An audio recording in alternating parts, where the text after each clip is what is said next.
मंदसौर जिले में लुटेरी दुल्हन ने परिजनों को नाश्ते में विषैला पदार्थ खिलाकर फरार हो गई। मामले में दूल्हे सहित 10 लोगों को जिला अस्पताल रेफर किया गया, जहां सभी का उपचार किया जा रहा है। आरोपी दुल्हन घर से गहने 50,000 रुपए और शादी के एग्रीमेंट के कागजात साथ भी ले गई। बताया जा रहा है कि मंदसौर जिले के नांदेड़ निवासी सत्यनारायण पाल की शादी उत्तर प्रदेश के वाराणसी की लुटेरी दुल्हन ज्योति रॉय के साथ दलाल के जरिए 2.5 लाख में तय की गई थी। 22 नवंबर को यूपी के एक मंदिर में दोनों ने साथ फेरे लिए और कोर्ट में एग्रीमेंट भी करवाया। इसके बाद आरोपी दुल्हन करीब 25 दिन दूल्हे और उसके परिवार के साथ रही और सबका विश्वास जीता। 9 दिसंबर को आरोपी दुल्हन ने जहरीला पदार्थ मिलाकर भजी बनाकर सबको खिलाए। जैसे घर वाले बेहोश हुए, लुटेरी दुल्हन घर पर रखे 50,000 और गहने लेकर फरार हो गई। देर रात परिजनों की तबीयत ज्यादा बिगड़ी तो सभी को जिला अस्पताल भर्ती कराया गया, जहां सभी का उपचार किया जा रहा है। अस्पताल में भर्ती मरीजों में दूल्हा सत्यनारायण, उसके माता पिता, भाई भाभियां और 3 बच्चे सहित 10 लोग शामिल हैं। बहरहाल पीड़ितों का उपचार किया जा रहा है। सूचना के बाद पुलिस ने मामले की जांच शुरू की है। हालांकि परिजनों की स्थिति ठीक नहीं होने के चलते पुलिस पीड़ितों के बयान नहीं ले पाई है। नांदेड़ के रहने वाले हम, और जैसे कि अपने गांव से मतलब एक बहू लाए थे इनके लिए बनारस से। तो वो क्या है, वो घर पे रही 20-25 दिन सही साठ पैसे दे के लाए थे 2.5 लाख रुपए, और सही साठ रही 20-25 दिन। और फिर मतलब आज की रात में मतलब इनको सबको गोलियां तो खिला दी थी उन्होंने, जो नींद की गोलियां आती है ना, वो सब खिलाई थी ज़्यादा मात्रा में। तो घर के 9 ही जने टोटल यहाँ पे भर्ती है ICU वगैरह में। 3 बच्चे हैं छोटे, और 3-4 जने पुरुष है और 2 महिला है। हाँ, जो जिसकी शादी हुई वो उसको हाँ वो भी है, सब भर्ती है टोटल घर पे, टोटल एक भी जना बाकी नहीं है। क्या हालत है इन सबकी? सब अभी इमरजेंसी में, इमरजेंसी वार्ड में है टोटल। कब शादी करी थी इसने? इसने 20 नवंबर को की थी। 20 नवंबर कहाँ से लाए? बनारस से लाए थे इसको। बनारस के पास एक गाँव है, कहीं से वहाँ से दलाल के थ्रू लाए थे। और कोई मीडिएटर था? हाँ, बीच में था ना एक दलाल, कहाँ का है? वो नांदवेल का ही रहने वाला। सर, एक भागल में एक मामला है, किसी का पूरा मामला, कितने लोग बीमार है और क्या? PSC भावगढ़ से जो है कुल 9 लोगों को जो है नॉन पॉइजनिंग के केसेस से उनको यहाँ पर रेफ़र करके लाया गया है, जिनका अभी यहाँ पर इमरजेंसी वार्ड में रखकर जिनका उपचार किया जा रहा है। क्या स्थिति है?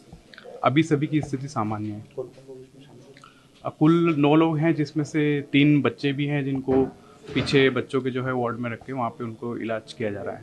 आपका नाम सर? डॉक्टर मोइन। जिला अस्पताल में अभी 6 सदस्य भर्ती हुए हैं और डॉक्टर उनका इलाज कर रहे हैं। और ये जानकारी थाना भावगढ़ से संबंधित है। उस मामले का आगे क्या घटनाक्रम है, इस बारे में जांच करा रहे हैं थाना प्रभारी को, और जो तथ्य होंगे उस अनुसार कार्रवाई की जाएगी।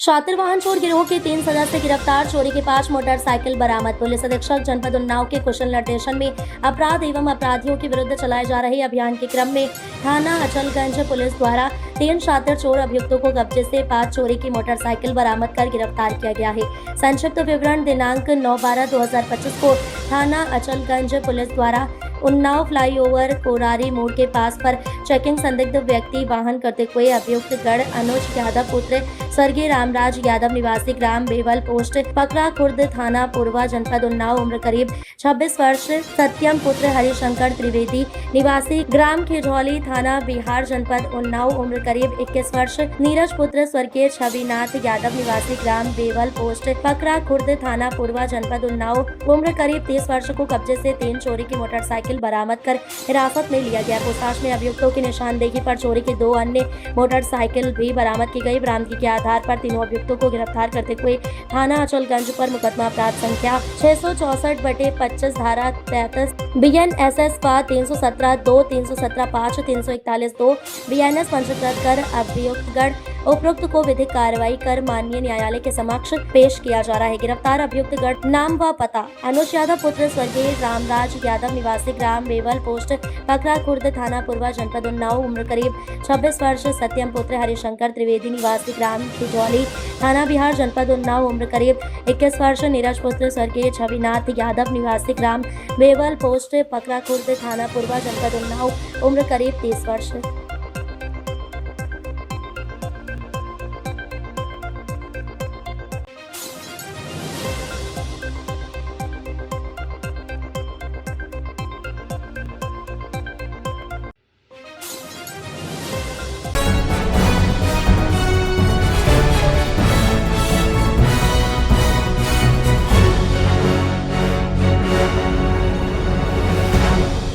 बड़ी खबर इस वक्त की आपको बता दें, मुरैना से आ रही है। सुजानगढ़ी ग्राम पंचायत में तहसीलदार कल्पना कुशवाहा के नेतृत्व में हटाया गया अतिक्रमण। जौरा तहसील के अंतर्गत आने वाली ग्राम पंचायत सुजानगढ़ी में शासकीय भूमि पर ग्रामीणों द्वारा अवैध कब्जा कर लिया गया था, जिस पर पंचायत भवन स्वीकृत किया गया था। सुजानगढ़ी सरपंच अमर सिंह धाकर ने हाईकोर्ट में याचिका लगाई थी। हाईकोर्ट के आदेश पर जौरा तहसीलदार कल्पना कुशवाहा के साथ पूरी राजस्व टीम, कैलारस थाना पुलिस और चिन्नौनी थाना पुलिस ने मिलकर अतिक्रमण के खिलाफ यह कार्रवाई की है। अतिक्रमणकारी अंगद रजक, बीदाराम रजक द्वारा भगवान की मूर्ति रखकर अतिक्रमण कर लिया था। भगवान की मूर्तियों को पूजा अर्चना कर विधिवत तरीके से सामने बने मंदिर में स्थापित कर दिया गया। अतिक्रमण की कार्रवाई के दौरान कुछ महिलाएं गाली गलौज करती भी नजर आई, जिनको महिला पुलिस की मदद मौके से हटाया गया और जमीन को कब्जा मुक्त कर पंचायत के सुपुर्द किया गया, जहां तुरंत सरपंच अमर सिंह धाकर द्वारा पिलर खोदकर काम शुरू कराया गया। सरपंच साहब, आज सुजानगढ़ी में अतिक्रमण के खिलाफ कार्रवाई की गई है, क्या पूरा मामला है? मैं सरपंच जनप्रतिनिधि अमर सिंह धाकर, ग्राम पंचायत सुजानगढ़ी में 498 सर्वे क्रमांक में पंचायत भवन स्वीकृत हुआ था 2023 में। तभी से बार बार सरपंच द्वारा तहसील न्यायालय, एसडीएम न्यायालय, श्रीमान कलेक्टर न्यायालय, श्रीमान प्रभारी मंत्री, श्रीमान प्रमुख सचिव महोदय को आवेदन दिए गए। इसके बाद बार बार तहसील न्यायालय ने अतिक्रमण हटाने की कार्रवाई की गई, महिलाओं द्वारा नहीं हटाने दिया। किन किन लोगों का कब्जा है इस पर? अंगद रजक, बीदा राममूर्ति, बीदा राममूर्ति, 5 लोगों का कब्जा था। इसके बाद में माननीय उच्च न्यायालय जाना पड़ा। माननीय उच्च न्यायालय के आदेश से श्रीमान तहसीलदार महोदय कल्पना कुशवाहा द्वारा माननीय पुलिस कैलारस, पुलिस चिन्नौनी के द्वारा सामूहिक रूप से अतिक्रमण से जमीन को मुक्त कराया गया। उनके द्वारा मौके पर लेआउट दिवाया जा रहा है और पंचायत भवन का निर्माण कार्य शुरू कराया जा रहा है। गढ़ी में अतिक्रमण की कार्रवाई की गई है, क्या पूरा मामला है? माननीय हाईकोर्ट में लंबित याचिका क्रमांक 32/071 वर्ष 2025 एवं कलेक्टर महोदय के निर्देश अनुसार आज ग्राम सुजानगढ़ी में सर्वे क्रमांक 498 पर अंगद पुत्र जीवनलाल, बीदा राममूर्ति वगैरह द्वारा अतिक्रमण कर लिया गया था, जिसे आज मौके से हटाया गया है एवं शासकीय भूमि को खाली कर पंचायत भवन निर्माण हेतु से पंचायत को सुपुर्द किया गया है।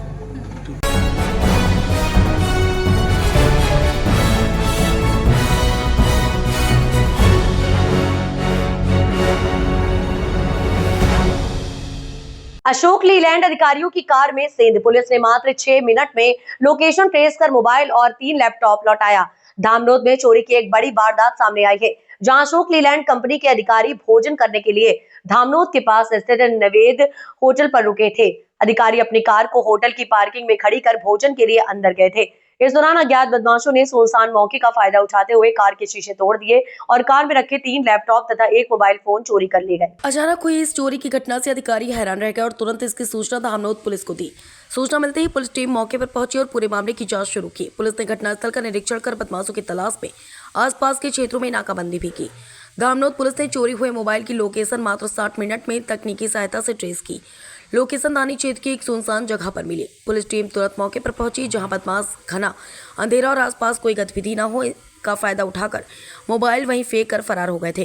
पुलिस ने मोबाइल को बरामद कर अपने कब्जे में लिया। बाद में पुलिस चोरी हुए मोबाइल को थाने पर लाकर सुरक्षित तरीके से अशोक लीलैंड कंपनी के अधिकारियों को सौंप दिया। हालांकि तीनों लैपटॉप अभी भी बदमाशों के पास होने की आशंका है, जिनकी तलाश पुलिस लगातार कर रही है। पुलिस की प्रारंभिक जांच में यह सामने आया कि बदमाशों ने मौके की रेकी कर चोरी को अंजाम दिया है। धामनोद पुलिस इस मामले को गंभीरता से लेते हुए इलाके की सीसीटीवी फुटेज खंगाल रही है तथा संदिग्धों की तलाश में जगह जगह दबिश दे रही है। अशोक लीलैंड कंपनी के अधिकारी आज नैवेद्य होटल में खाना खा रहे थे। इनकी गाड़ी से 3 लैपटॉप 5 फोड़कर ले गए थे और एक मोबाइल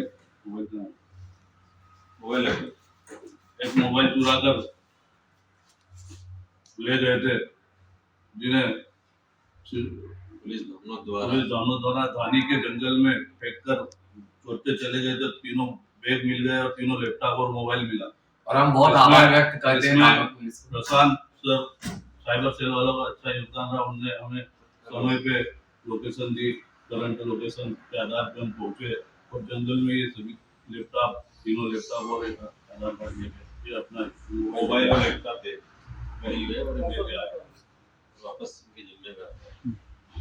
और धामनोद पुलिस का हम बहुत आभार व्यक्त करते हैं, सही समय पे हमको मदद करी उन्होंने, सही समय पे जगह पे पहुंचे, सही समय पे हमको जगह पे पहुंचाया जहाँ पे हमारे लैपटॉप मिले।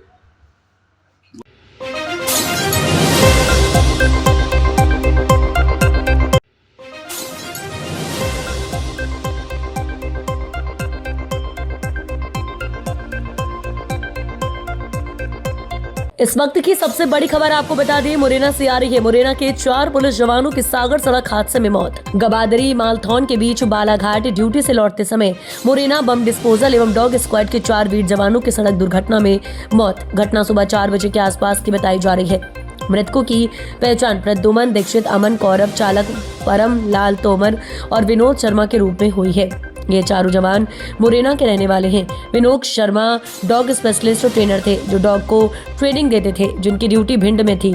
इसके अलावा एक अन्य जवान राजवीर चौहान दुर्घटना में घायल है, जिनका बंसल अस्पताल में इलाज जारी है।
इंदौर पुलिस कमिश्नर द्वारा थाना प्रभारियों के द्वारा फोन न उठाने के चलते थाना प्रभारियों का टेस्ट किया। इसमें कई थानेदार फेल हो गए। अब कमिश्नर ने थाना प्रभारियों पर शिकंजा कसते हुए कड़ी कार्यवाही करने और विभागीय जांच किए जाने की चेतावनी दी है। इंदौर पुलिस विभाग में इस बार मामला बेहद दिलचस्प है, जिसमें पुलिस कमिश्नर संतोष सिंह ने ऐसा आदेश जारी किया है जिसने थानेदारों की नींद उड़ा दी। अब किसी भी थाना प्रभारी के लिए सबसे बड़ा चैलेंज अपराधियों को पकड़ना नहीं बल्कि फोन उठाना बन गया है। दरअसल कुछ दिन पहले पुलिस कमिश्नर संतोष कुमार सिंह ने अचानक कई थानेदारों को कॉल करके उनकी रिस्पांस क्षमता परखने का प्रयोग किया था, जिसमें कई थाना प्रभारी तो फोन ही नहीं उठा पाए। अब वजह चाहे मीटिंग हो, गश्त हो या कुछ और, कमिश्नर को कोई बहाना मंजूर नहीं रहा। इसके बाद कमिश्नर संतोष सिंह ने सख्त आदेश जारी किए, जिसमें हर थाना प्रभारी को वरिष्ठ अधिकारियों व अधीनस्थों का फोन उठाना अनिवार्य होगा। वहीं बिना उचित कारण फोन न उठाने पर सख्त कार्रवाई की जाएगी, यानी फोन साइलेंट होना भी नौकरी पर भारी पड़ सकता है। इसके साथ ही कमिश्नर ने आदेश दिए कि थाना प्रभारी की गैर मौजूदगी में अब पूरा थाना उनके स्टाफ के भरोसे चलेगा और जवाबदेही भी पूरी की पूरी उन्हीं पर रहेगी। इस आदेश के बाद पुलिस लाइन में एक ही बात चर्चा में है कि अब असली ड्यूटी तो फोन उठाने से शुरू होगी। ऐसा जब मेरे पास बहुत सारे लोग जन सुनवाई और अदरवाइज जब आते हैं तो 1-2 बार उनके द्वारा मेरे समक्ष में बात लाई गई कि कई बार जो है वो थाना प्रभारीगण फ़ोन नहीं उठाते हैं। कई बार हो सकता है उनका जेन्युइन रीज़न हो सकता है कि रात्रि गश्त में रहे हों, अर्ली मॉर्निंग फ़ोन ना उठा पा रहे हों, या कहीं कोर्ट की अपीयरेंस रही हो, कहीं उनकी कोर्ट पेशी हो, कहीं अन्य उनका जो शासकीय कार्य हो। तो इस स्थिति को क्लियर करने के लिए एक तो थाना प्रभारियों को भी ये समझा दिया गया है कि अगर वो किसी शासकीय कार्य या अदरवाइज़ थाने पर मौजूद नहीं है तो ये कार्य उनके 2IC या उनके नीचे जो पदाधिकारी हैं उनके द्वारा किया जाएगा। थाने के ड्यूटी ऑफिसर सक्षम होंगे निर्णय लेने में, और अगर कहीं चर्चा करनी है तो अपने ACP, एडिशनल DCP या DCP से चर्चा करके निर्णय कर पाएंगे। जो पीड़ित व्यक्ति या जो व्यक्ति अपनी बात कहने थाने पर आते हैं उनको इनकी अनुपस्थिति से कोई फ़र्क नहीं पड़ना चाहिए। जो भी वैधानिक कार्रवाई है, जो भी पुलिस द्वारा अपेक्षित कार्रवाई है, वो त्वरित तरीके से, पारदर्शी तरीके से होनी चाहिए। इसको सुनिश्चित किया जा रहा है। इसके लिए उनको समझाया भी गया है, मैसेज भी किए गए हैं, और सभी थानों में हमने न केवल थाना प्रभारी के बल्कि 2IC के और उनके नीचे के पदाधिकारी और जो बीट के अधिकारी हैं उनके नंबर भी हमने डिस्प्ले किए हैं ताकि इसमें पारदर्शिता रहे। और ये चीज़ अगर संज्ञान में आएगी कि बार बार करने के बाद और बिना जस्टिफाइड रीज़न के अगर थाना प्रभारी कोई रिस्पॉन्स नहीं करता है या अपने रिस्पॉन्स में वो लैगर्ड है, यानी जानबूझ के उसको अवॉइड कर रहे हैं, तो उनके विरुद्ध जो है अनुशासनात्मक कार्रवाई की जाए।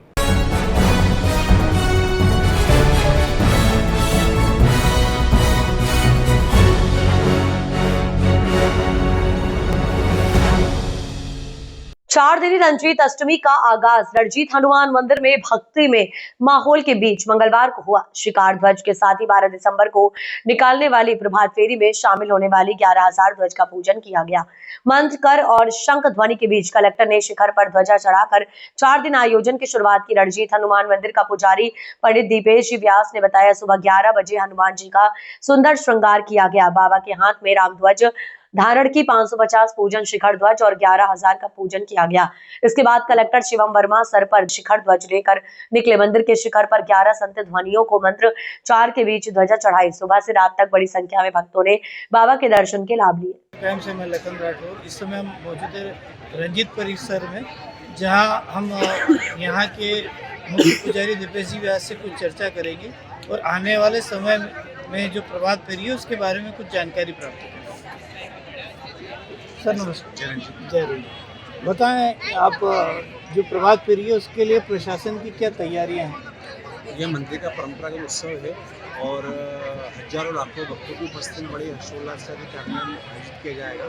आज प्रातःकाल 11 बजे माननीय कलेक्टर महोदय के द्वारा ध्वजारोहण का कार्यक्रम का शुभारंभ किया गया है और इस सिलसिले में माननीय कलेक्टर महोदय ने 2 बार बैठक ली है। सीपी कमिश्नर ऑफ पुलिस जो है उन्होंने भी 2-3 बार बैठक ले चुके हैं और उनकी तरफ से सभी व्यवस्थाएं चाक चौबंद कर दी गई है। मंदिर की तरफ से भी सभी व्यवस्थाएं मंदिर के महाप्रबंधक राजपूत जी के द्वारा देख ली गई है। यहाँ पर समझ जगह कैमरे लगा दिए गए हैं। यात्रा 12 तारीख को प्रातःकाल 5 बजे प्रारंभ होगी। यात्रा मंदिर प्रांगण से निकलकर मोहना का से अन्नपूर्णा मंदिर से नरेंद्र तिवारी मार्ग होते हुए पुनः मंदिर पर इसका समापन होगा। प्रातःकाल 5 बजे निकलेगी। करीब 4.5 किलोमीटर का यह रन रहेगा और करीब 11:30 से 11:45 के बीच में मंदिर पर पहुंचने की संभावना है। अच्छा, यहाँ जैसे पिछले साल भी प्रसादी वितरण किया गया था, काफ़ी संख्या में लोगों ने इसमें भाग लिया था। इस बार भी वही वितरण की व्यवस्था चालू रहेगी? मंदिर से तो हर कार्यक्रम में प्रसाद बढ़ता ही है, तो प्रसाद मंदिर से बढ़ेगा। अच्छा, पिछले बार की प्रभात फेरी में जो हादसा हुआ था, इस बार क्या प्रशासन उतना ही चौकन्ना है? क्या उसके प्रशासन की तरफ से उतने ही अच्छे प्रबंध किए गए? आपको इस बारे में कुछ जानकारी है?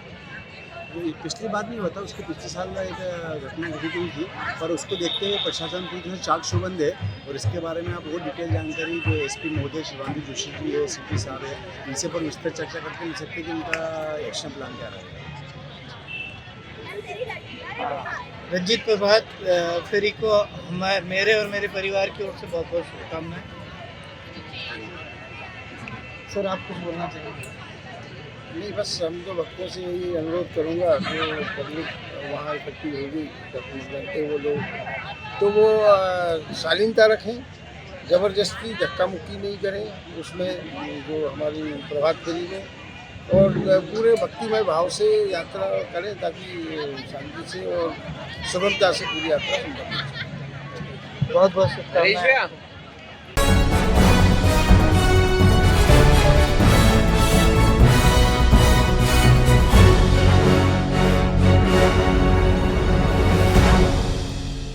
मंदसौर जिले के मल्हारगढ़ के एक 12वीं के टॉपर छात्र को चलती बस से पकड़कर ड्रग तस्करी के फर्जी मामले में आरोपी बनाए जाने की सुनवाई आज इंदौर हाई कोर्ट में हुई। इस मामले में 5 दिसंबर को सोहन लाल नामक व्यक्ति की ओर से याचिका दायर की गई, जिसमें आरोप लगाया गया था कि पुलिस ने छात्र को बस से अवैध तरीके से उतारकर किडनैप किया और शाम को 2.7 किलो अफीम बरामद दिखाकर उस पर झूठा केस दर्ज किया। इस मामले में मंदसौर एसपी विनोद मीणा के बयानों के बाद कोर्ट ने अपना फैसला सुरक्षित रख लिया है। सुनवाई के दौरान कोर्ट ने मंदसौर जिले के एसपी विनोद मीणा को उपस्थित होने के आदेश दिए थे, जहां एसपी मनरा आज कोर्ट के सामने पेश हुए और उन्होंने स्वीकार किया कि मल्हारगढ़ पुलिस द्वारा की गई कार्रवाई अवैधानिक थी और जांच प्रक्रिया नियमानुसार नहीं की गई थी। कोर्ट ने यह भी प्रश्न उठाया कि पुलिस ने पहले दावा किया था कि बस में चढ़ने वाले व्यक्तियों को वे नहीं जानते, जबकि एसपी मोदी मीणा ने स्वीकार किया कि वे सभी पुलिसकर्मी ही थे और कार्रवाई का नेतृत्व मल्हारगढ़ के हेड कांस्टेबल कर रहे थे।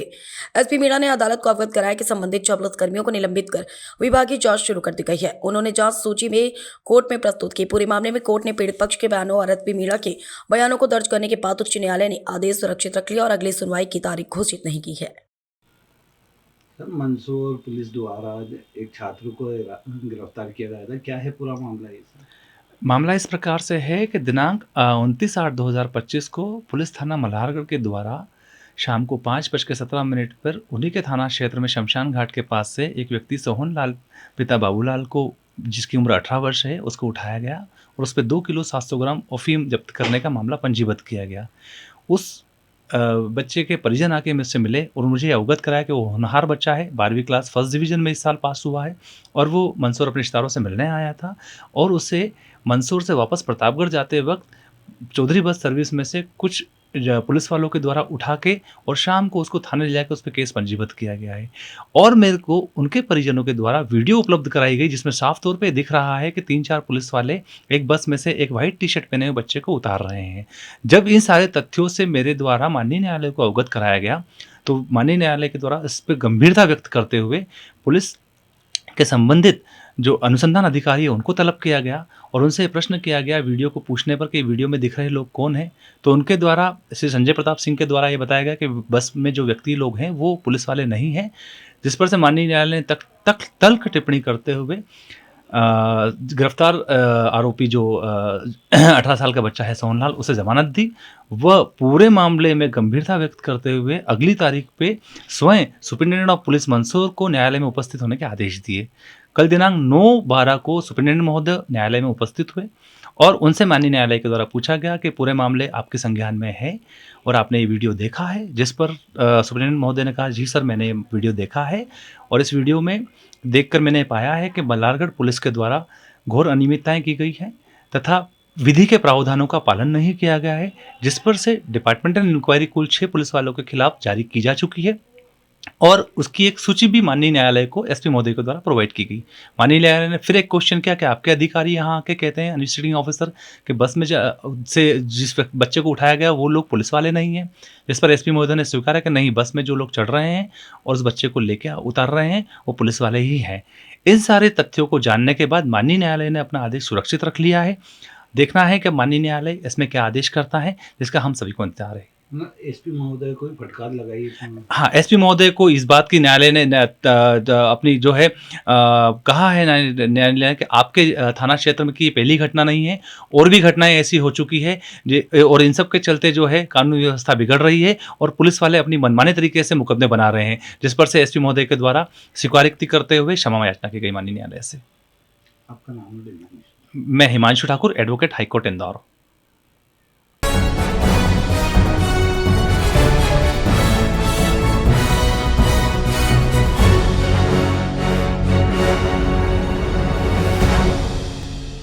बड़वानी में 13 दिसंबर शनिवार लगेगा न्याय का महाकुंभ। बड़वानी जिले में 13 दिसंबर को होगा नेशनल लोक अदालत का आयोजन। पक्षकारों को राहत देने और लंबे समय से लंबित मामलों के त्वरित निपटारे के लिए बड़ा अवसर। जिला विधिक सेवा प्राधिकरण के बैनर तले आयोजित लोक अदालत में आपराधिक शमनीय प्रकरण, बैंक से जुड़े मामले, धारा 138 NI एक्ट, ट्रैफिक व SMST कोड से संबंधित मामले, विद्युत विवाद, सिविल प्रकरण और विभिन्न अपीलों का होगा निराकरण। इस आयोजन में कुल 929 न्यायिक प्रकरण और 3827 से अधिक प्री लिटिगेशन केस सुनवाई के लिए रखे गए हैं। जिला प्रशासन, पुलिस विभाग, अधिवक्ता संघ, नगर पालिका और विभिन्न शासकीय संस्थाओं का विशेष सहयोग इस लोक अदालत को सफल बनाने के लिए जुट चुका है। पिछली लोक अदालत में 3596 प्रकरणों का निपटारा कर बड़ा रिकॉर्ड बनाया गया था और इस बार भी उम्मीद है कि पक्षकारों का इसका बड़ा लाभ मिलेगा। सर, नेशनल लोक अदालत का आयोजन हुआ, क्या क्या विशेषता है?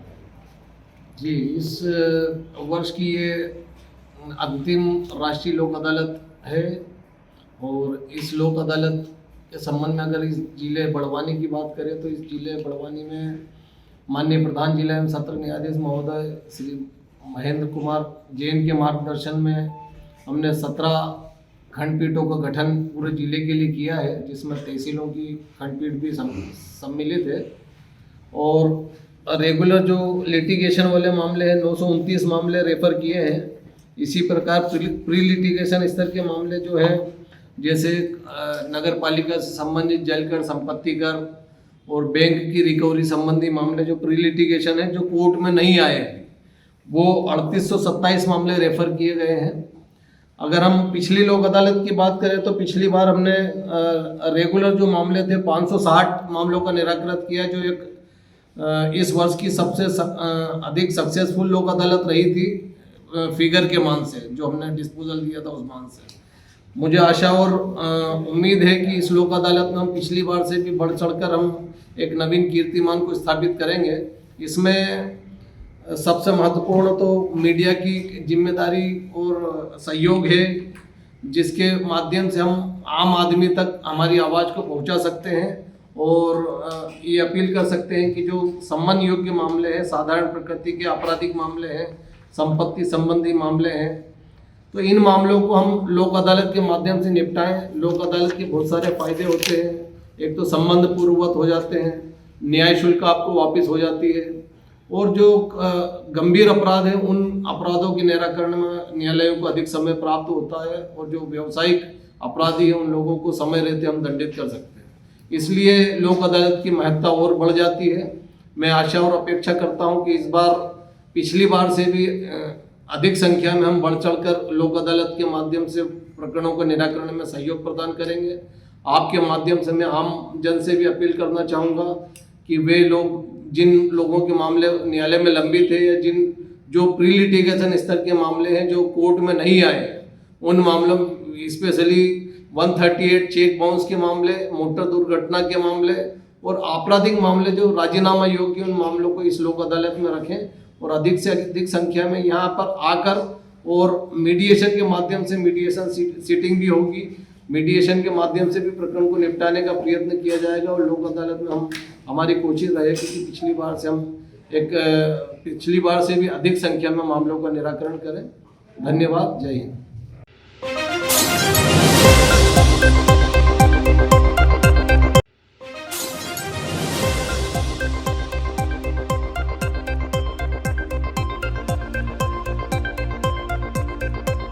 धार नगर पालिका में स्टोर रूम का ताला टूटने और चोरी की घटना ने नगर पालिका पर गंभीर सवाल खड़े कर दिए हैं। बताया जा रहा है कि यह घटना मंगलवार रात हुई और ठीक उस समय सामने आई है जब नगर पालिका की अनियमितताओं व संभावित भ्रष्टाचार को लेकर विधानसभा में ध्यानाकर्षण नोटिस के जरिए जवाब तलब किया गया था।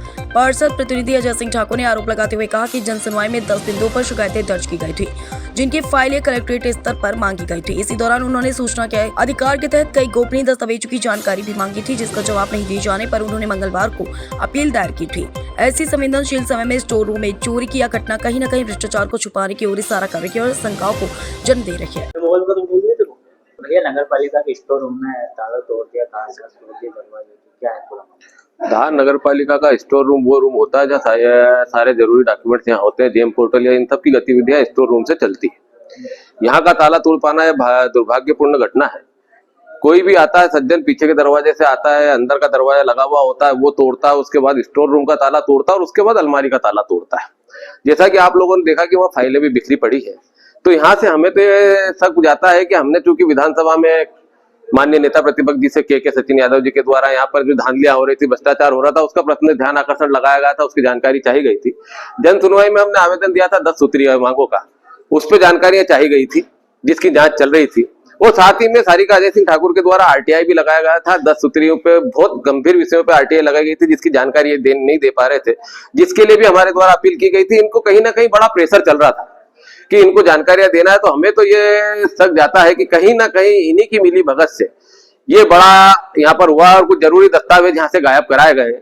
और इस पे एक शक ये भी गहराता है कि पिछले 3 घंटे से, अभी 1 बज रहा है और करीब 10 बजे के करीब यहाँ कर्मचारियों को मालूम पड़ गया था और 10 बजे के करीब अधिकारियों को, अध्यक्ष महोदय को, नगर पालिका को सूचनाएं दे दी गई थी कि यहाँ से ताले टूटे हैं, डॉक्यूमेंट गए हैं, पर सीएमओ के द्वारा उस पर कोई भी गंभीरता है नहीं दिखाई गई और ना ही अभी तक कोई पुलिस में सूचनाएं दी गई है। मतलब कहीं ना कहीं इनकी मिली भगत इसमें दर्शाती है कि इसे जरूरी डॉक्यूमेंट जो जनता को न दिखाया जाए, जिसमें इन्होंने भ्रष्टाचार किया गया, अनियमितताएं की गई है, उन दस्तावेजों को छुपाने के लिए ये कार्य यहाँ पर किया गया है।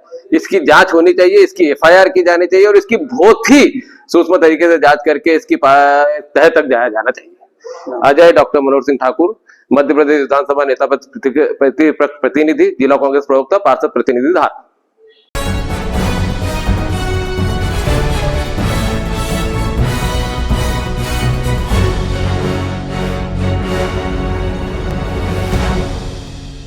खरगोन शहर में निराश्रित बीमार गायों के समय पर इलाज नहीं होने के चलते गौरक्षक 3 बीमार गायों को लेकर जिला पशु चिकित्सालय पहुंचे और पशु चिकित्सा विभाग के उप संचालक जीएस सोलंकी के चैम्बर में बीमार गायों को रखकर हंगामा किया। बड़ी संख्या में गौ रक्षक पशु चिकित्सा विभाग के कार्यालय पहुंचे की सूचना मिलने पर कोतवाली टीआईबीएल मंडलोई सहित जैतापुर थाना प्रभारी सुदर्शन भी 100 डायल के साथ मौके पर पहुंचे और गौ रक्षकों का हंगामा शांत कराया। गौ रक्षकों ने आरोप लगाया कि पशु चिकित्सा विभाग द्वारा समय पर बीमार गायों का इलाज नहीं किया जा रहा है, जिसके कारण शहर में बीमार पड़ी गायों को लेकर इलाज के लिए लाए। क्योंकि पशु चिकित्सालय में बीमार गायों की सूचना देने के बावजूद डॉक्टर नहीं पहुंचे, इसलिए बीमार गायों को लेकर जिला चिकित्सालय लाना पड़ रहा है। वहीं पशु चिकित्सालय अधिकारी ने बताया कि हम बीमार गायों के इलाज करते हैं। बीमार गायों को आप यहाँ पर गोरक्षक सभी लेकर पहुंचे और डिप्टी डायरेक्टर के चेंबर में गाय को रखती है, क्या मामला? सर, कल दोपहर में 4 बजे गाय माता के बीमार होने की सूचना गोरक्षकों को मिली। पोस्ट ऑफिस चौराहे पे गाय माता बीमार थी, उसको हम लेकर गौशाला आ गए और डॉक्टरों को फ़ोन लगाया तो कोई भी डॉक्टर उपलब्ध नहीं हो पाया। 7:30 बजे के लगभग में डिप्टी डायरेक्टर गुलाब सिंह सोलंकी जी को फ़ोन लगाया तो उनका कहना है कि तुम्हारी व्यवस्था कर लो, तुम्हारी पहचान से मेरे से कुछ नहीं होगा, मेरा स्वास्थ्य देखना है और मैं सो रहा हूँ। ये 8 बजे सो गए। उसके बाद में आज हम गाय माता को यहीं ले आए कि अब डॉक्टर ने आप भेज पा रहे हैं तो आपके पास में गाय ले आते हैं, यहीं इलाज कर देना। तो वो कहते हैं कि मैं आवारा गायों का इलाज नहीं कर सकता। उस हेतु हम यहाँ पशु चिकित्सालय आए थे, यहाँ पर चेंबर के अंदर रख दी जी, कि अब डॉक्टर देखे, उनकी व्यवस्था देखे। कोई हम लोगों को सरकार तनख्वाह नहीं दे रही है, ये लोग तनख्वाह ले रहे हैं, वो उसके बावजूद भी काम नहीं कर रहे हैं। डिप्टी डायरेक्टर का कहना है कि ये पशु क्रूरता में आता है, बोले यहाँ पर वो कुछ भी आरोप लगाए, हमने लाके उनके सुपुर्द कर दिया। हमारे पास सारी वीडियो फुटेज भी है, उनसे जो बात हुई है हमारी, उनका कहना है कि हम आवारा गायों का इलाज नहीं करेंगे। आपकी क्या मांग है? हमारी मांग है कि हमारे लिए जो पहले डॉक्टर था 24 घंटे उपलब्ध, वैसे एक डॉक्टर की सुविधा दी जाए जो शहरी गोवंश और जो असहाय निराश्रित गोवंश है उसका इलाज तरीके से हो जाए। क्या नाम है? सतीश राठौर, जिला अध्यक्ष गौमाता सेवा संस्थान। गायों को सर गोरक्षकों द्वारा आपके चेंबर में रखी, 3 गायें सर अभी भी रखी हुई है वहाँ पर। गोरक्षकों का आरोप है कि जो लेके आए थे बीमार गायों का इलाज नहीं किया, जिसके चलते आक्रोश में उन्होंने यहाँ पर गाय को रखी। नहीं सर, हमारे बिना सूचना के इन लोगों ने अभद्र व्यवहार करते हुए इन गायों को रखा गया है, जो कि पशु क्रूरता में आता है। वो चेंबर ऑफिस चेंबर है, कार्यालयीन चेंबर है, उसमें चिकित्सालय व्यवस्था नहीं है। चिकित्सालय व्यवस्था हमारे चिकित्सालय में है, वहाँ लाया जाना चाहिए था। जिन लोगों ने पशु के साथ क्रूरता किया है, गोवंश के साथ क्रूरता किया है, वो ठीक नहीं किया है ना। हम पुलिस प्रशासन से ये लिखित में भी देंगे कि आवश्यक कार्रवाई करें। सर, आरोप है कि समय पे इलाज नहीं दिया गया है गायों को। समय पे हमारा गवर्नमेंट का समय है, सुबह 9 बजे से 4 बजे तक हमारा चिकित्सालय खुला रहता है। सार्थक ऐप पे हमारे पशु चिकित्सालय में पशु चिकित्सक और आवश्यक स्टाफ का ऐप है, उस पर अटेंडेंस लगाई जाती है। उसके बाद ऐसी गवर्नमेंट की सुविधा हमको प्रदायनी है। फिर भी हम लोगों ने, जैसे गोरक्षक ने कुछ गायें रखी है, बताते हैं बिना रजिस्टर्ड गौशाला में, और उनके लिए है ना, निराश्रित पशु के लिए हमारे एवीएफओ जो फील्ड अधिकारी हैं, हम लोगों ने ड्यूटी लगा रखी स्पेशल इनकी व्यवस्था के लिए। और चूँकि उसका इलाज उपचार करते समय उसका दाहिना पैर फ्रैक्चर हो गया है, उसके कारण वो जा नहीं पा रहा है। उसके बदले में हम लोगों ने एक दूसरा फील्ड ऑफिसर और नियुक्त करा है। अभी हम लोग है ना, बीमार पशुओं का तो उपचार कर ही रहे हैं, करते आए हैं और कर देंगे इलाज, हमें कोई दिक्कत नहीं है। निराश्रित गोवंश को हम गवर्नमेंट की व्यवस्था अनुसार गौशाला में, उनका ये आरोप है कि आवारा पशु जो है इसीलिए जो है इनका इलाज नहीं किया। नहीं, आवारा नहीं बोल सकते। पहले शासकीय प्रक्रिया में आवारा ही बोला जाता था और राइटिंग में भी आता था, पर अभी सरकार ने निराश्रित शब्द दिया है, उसी का हम उपयोग करते हैं। निराश्रित गोवंश को गौशालाएं दी है सरकार ने। अपने ज़िले में कम से कम 40 गौशालाएं कार्यरत है, उसमें गोवंश को रखा जा रहा है। अब अवैधानिक रूप से पशुओं को रखते हैं कोई, और वो पशु क्रूरता में आता है। क्या नाम है? मैं डॉक्टर जीएस सोलंकी, उप संचालक, जिला खरगोन। गायों को सर डिप्टी डायरेक्टर के चेंबर में रख दिया है, बीमार गाय पुलिस की पूछी यहाँ पर कोतवाली और जैसा। हाँ, हमें कंट्रोल रूम से एक सूचना मिली थी कि कुछ गोरक्षक घायल गाय को या बीमार गाय को पशु चिकित्सालय में इलाज के लिए लाए थे, तो उनकी कुछ मांगे थी और पशु चिकित्सालय से लेके उनको कुछ परेशानियां थी, कुछ शिकायतें थी, उसके लेके यहाँ पे एकत्रित हुए थे। सूचना पे हम लोग आए हैं, ऐसा कोई विवाद वाली स्थिति नहीं है, सब कंट्रोल। यहाँ पर सर चेंबर के अंदर ही गाय रखी? हाँ, इलाज के लिए रखी हुई है, उसका प्रॉपर इलाज किया जाएगा, पशु चिकित्सक ने बताया है, और जो कार्रवाई होगी वो की जाएगी। क्या नाम है? मैं उप निरीक्षक सुदर्शन, थाना जैतापुर से।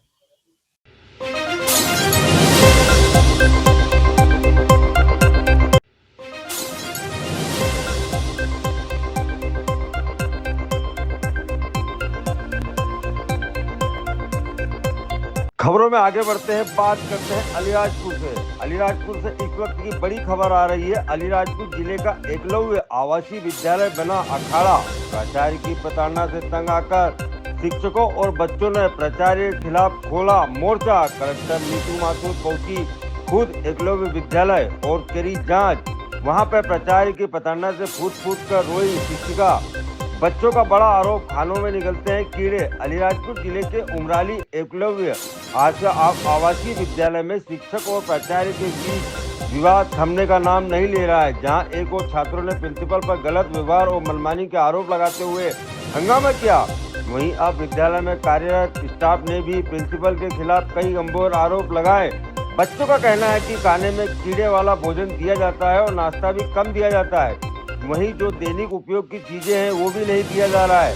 स्टाफ का कहना है कि प्रिंसिपल द्वारा कार्यस्थल पर तानाशाही रवैया अपनाया जाता है। कर्मचारियों के साथ असमंजस व्यवहार और अनुचित दबाव बनाया जाता है। विद्यालय के दैनिक संचालन में अनियमितताएं लगातार बढ़ती जा रही है। कई निर्णय कर्मचारियों की राय के बिना एक तरफा तरीके के लिए जा रहे हैं प्रिंसिपल के द्वारा।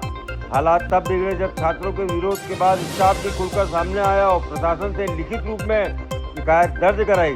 स्टाफ का आरोप है कि लंबे समय से वे समस्याएं झेल रहे हैं, लेकिन अब हालात ज्यादा गंभीर हो गए हैं, इसलिए हमें कलेक्टर के पास जाना पड़ा।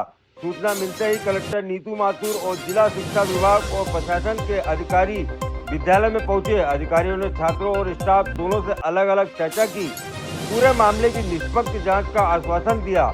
वहीं एकलव्य आवासीय विद्यालय के बच्चों ने खुलकर प्राचार्य के तानाशाही रवैये को लेकर कलेक्टर को बताया और प्राचार्य उन सभी को टारगेट करती है जो उनकी शिकायत करता है। फिलहाल विद्यालय में स्थिति नियंत्रण में जरूर है, लेकिन छात्रों और स्टाफ दोनों के आरोपों ने प्रबंधन व्यवस्था पर बड़े सवाल खड़े कर दिए। जांच रिपोर्ट आने के बाद ही वास्तविकता स्पष्ट होगी। एकलव्य सोनवा से है। हमारी प्रिंसिपल नीलम भारती मैम है, जो कि पेटलावाद वाली मैडम है। इनका यहाँ पर ट्रांसफ़र हुआ था। जब से उनका ट्रांसफ़र हुआ वहाँ से सस्पेंड हुई थी, उसके बाद यहाँ आई है, तब से वही सब चीज़ें जो वहाँ हो रही थी वही हमारे साथ हो रही है। सर, हम लोगों के ऊपर झूठे इल्ज़ाम लगाए जा रहे हैं कि हम बच्चों को भड़का रहे हैं और टीचरों के साथ भी बुरा हो रहा है। जब हमने आवाज़ उठाई तो हमारे साथ भी इस तरह किया जा रहा है। चौकी बुला देते हमें अकेले। आपको पुलिस चौकी बुलाते हैं? कौन बुलवाता है? प्रिंसिपल मैम बोलती है पुलिस को बुला गए। यहाँ पर बच्चों को भी हमारे खिलाफ करने की कोशिश करते थे, बच्चों को धमकाया, खाने में कीड़े निकलते हैं बच्चों के, और हम बोलते हैं तो उसके बाद बोलते हैं मत बताने दो बच्चों को, कुछ भी मत करो, कोई बात नहीं, प्रोटीन समझ के खा लो। बच्चों का खाना 5 बार की जगह 4 बार मैडम कब से चल रहा है चीज़ें सब? सर 6 महीने से जब से हम लोगों का दिन आराम किया हुआ है। क्या नाम क्या मैडम आपका? मेरा नाम सोनिया। आप किस पद पे मैडम यहाँ पे? करके कमरे में उनको डांटा है, प्रिंसिपल मैम उनके ऊपर चिल्लाई है, और ये कुलजीत सर, शिवानी मैम और यहाँ तक कि जेएसए भी शामिल है इसमें, अन्नू मैडम नाम है। और उन्होंने ये बोला है बच्चों से कि जिसने शिकायत की है उसका नाम दे दो हमें। तो हेड बॉय और हेड गर्ल हैं, उनसे बोला है कि नाम दे दो, जिस बच्चे ने शिकायत की है हम उन पर कार्रवाई करेंगे। एक सवाल था, कलेक्टर मैडम अभी आए, आपसे चर्चा करी तो अंदर क्या बात हुई है? सर, कलेक्टर मैम ने तो हमसे यही बोला है कि मैं आपकी प्रॉब्लम्स का सोल्यूशन निकालूंगी। अब देखते हैं वो क्या करती है। बाकी हम तो सर इनके साथ काम करना नहीं चाहिए हमें, ये मैडम नहीं चाहिए हमें कुलजीत सर नहीं चाहिए, हमें शिवानी मैडम नहीं चाहिए, हमें जेएसए अन्नू मैडम नहीं चाहिए। लगभग कितने शिक्षक आप लोग इनके खिलाफ है?